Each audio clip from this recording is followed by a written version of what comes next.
স্বামীকে রেসপেক্ট করতে হবে, মন থেকে সম্মান করতে হবে। সম্মানটা যেন তোমার সম্মান নয়। আল্লাহর হাবিব বলেছেন, আল্লাহ ছাড়া কাউকে যদি সেজদা দেওয়া জায়েজ থাকতো, প্রত্যেকটা নারীকে আমি হুকুম করতাম তোমরা তোমাদের স্বামীর পায়ের সামনে সেজদা করো।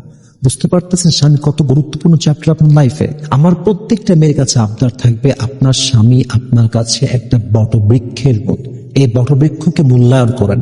স্বামী আছে, সম্মান আছে। স্বামী নাই, সম্মান নাই। স্বামী আছে, 3 বেলা ভাত পাবেন। স্বামী নাই, এটা আপনি পরিপূর্ণভাবে পাবেন না। স্বামী আছে, নিরাপত্তা পাবেন। স্বামী নাই, নিরাপত্তা পাবেন না। স্বামী আছে, মায়ের বাড়িতে দাম পাবেন। আরে স্বামী ডিভোর্স দিয়ে দিলে নিজের আপন বাপ মাও পরিবর্তন হতে সময় লাগে না, ঠিক কিনা বলেন আপনারা সবাই?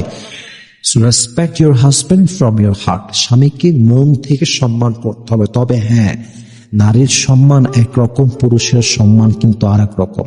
এক্ষেত্রে আমি একটা বিষয় উল্লেখ করতে চাই, স্বামীর সম্মান কিন্তু খুবই সেন্সিটিভ, খুবই সেন্সিটিভ।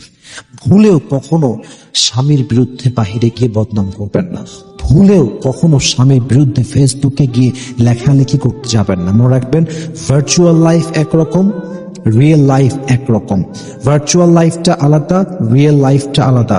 ফেসবুকে একটা কমেন্ট পাওয়ার জন্য, একটা শেয়ার পাওয়ার জন্য, লাইক পাওয়ার জন্য পোস্ট দিবেন, ওটা ওখানে ভাল লাগবে, বাট তারপরের দিন দেখবেন আপনার স্বামী আপনাকে সুন্দর করে ডিভোর্স লেটার পাঠিয়ে দিয়েছে, ঠিক কিনা বলেন আপনার সবাই?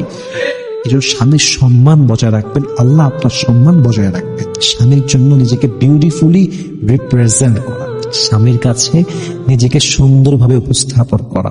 অনেক নারী আছে দেখবেন এমন এমন জামা পরে যার পেছনে প্রায় 20 থেকে 30টা স্প্রিং থাকে। স্প্রিং মানে বোঝেন আপনারা, ভাঁজ থাকে। দেখলে মনে হবে সাঁতার নিয়ে আকাশ থেকে নেমে আসছে, এত বাজে অবস্থা। কিন্তু খেয়াল করেন, অনেক ম্যাচ দেখবেন স্বামীর সামনে সাজে না, স্বামীর সামনে লিস্তি সাতাল জঙ্গলি হয়ে থাকে। আর বিয়ে খাইতে যাবে, বাস শুরু হয়ে গেল মুখে আটা মাখা, খালি আটা মাখতেছে, আটা মাখতেছে। ইভেন বিয়ের বাড়িতে গেলে মেয়েদেরকে দেখলে মনে হয় যে এরা, মানে এদের যে অবস্থা, মানে অনেক পুরুষ তো এমনও আছে দেখলে বমি করে ফেলে, এত বাজে অবস্থা। কারণ natural beauty is the real beauty. আপনি যখন আসলে নর্মালি থাকবেন, এটা আপনার এত সৌন্দর্য যেটা আপনি মেকআপ করে পাবেন না। মেকআপের একটা লিমিট আছে। আপনার স্বামীর সামনে সুন্দর করে হালকা মেকআপ করে, হালকা সুন্দর জামা পরে বিউটিফুলি রিপ্রেজেন্ট করবেন।